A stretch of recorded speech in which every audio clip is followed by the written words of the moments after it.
আমি মুন্সিগঞ্জ ৩ আসনে বাংলাদেশ জাতীয়তাবাদী দল বিএনপির মনোনীত প্রার্থী জনাব কামরুজ্জামান রতন ওনার পক্ষে আজকে যে ৮ নম্বর যে আপিলটি ছিল এই আপিলটি দায়ের করেছিল ওই আসনের স্বতন্ত্র প্রার্থী জনাব মহিউদ্দিন। জনাব মহিউদ্দিনের মনোনয়নপত্র বাতিল হয়েছিল যে তিনি ১% যে ভোটের সেই ভোটের বিষয়ে গড়মিলের কারণে ওনার মনোনয়নপত্র বাতিল করেছে। আমরা ওনার আরেকটি অযোগ্যতা সম্পর্কে নির্বাচন কমিশনকে গত ৫ই জানুয়ারি জানিয়ে বলেছি যে নির্বাচনে মনোনয়নপত্র জমা দানের দিন তিনি একজন গ্যারান্টার ছিলেন এবং গ্যারান্টার হিসেবে তিনি ঋণখেলাপি থাকার কারণে তিনি প্রার্থী হওয়ার ক্ষেত্রে অযোগ্য।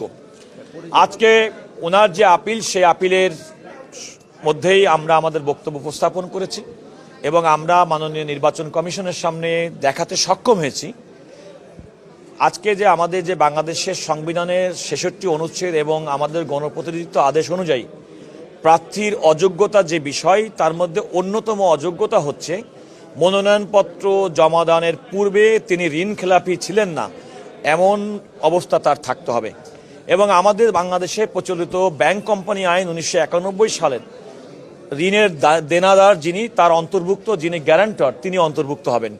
সেই হিসেবে জনাব মহিউদ্দিন নির্বাচনে মনোনয়নপত্র জমা দানের দিন অর্থাৎ ২৯শে ডিসেম্বর ২০২৫ তারিখে তিনি একজন গ্যারান্টার হিসেবে অন্য একজন ঋণ গ্রহীতার পক্ষে তিনিও একইভাবে দেনাদার ছিলেন এবং তিনি নির্বাচনে অযোগ্য বলে বিবেচিত হবেন। আমরা সেক্ষেত্রে এই নির্বাচন কমিশনকে আরেকটি বিষয় দেখেছি তিনি যে ঋণ খেলাপি ছিলেন তার অন্যতম প্রমাণ হচ্ছে ২৯শে ডিসেম্বরের পরে দুইটা ডেটে সেই তার যে লোন ছিল সেই লোনটি তিনি পরিশোধ করেছেন। একটা করেছেন ১লা জানুয়ারি ২০২৬-এ, আরেকটি করেছেন ৪ঠা জানুয়ারি ২০২৬-এ।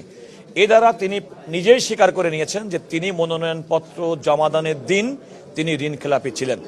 আমাদের বক্তব্য শুনেছেন, জনাব মহিউদ্দিনের পক্ষে যিনি ছিলেন তার বক্তব্য শুনেছেন। ফলাফল সম্পর্কে ওনারা পেন্ডিং রেখেছেন, আগামীকাল বিকাল ৫টা পর্যন্ত ওনাদেরকে সুযোগ দিয়েছেন অর্থাৎ মহিউদ্দিন সাহেবকে একথা প্রমাণ করার জন্য যে তিনি মনোনয়নপত্র জমাদানের দিন তিনি ঋণখেলাপি ছিলেন না। আমরা অত্যন্ত আশাবাদী যে আমাদের প্রচলিত আইনে যে কথাটি বলা আছে এবং গণপ্রতিনিধিত্ব আদেশ এবং সংবিধানের ৬৬ অনুচ্ছেদ মোতাবেক তিনি একজন ঋণখেলাপি হিসেবে এই নির্বাচনে প্রতিদ্বন্দ্বিতা করতে তিনি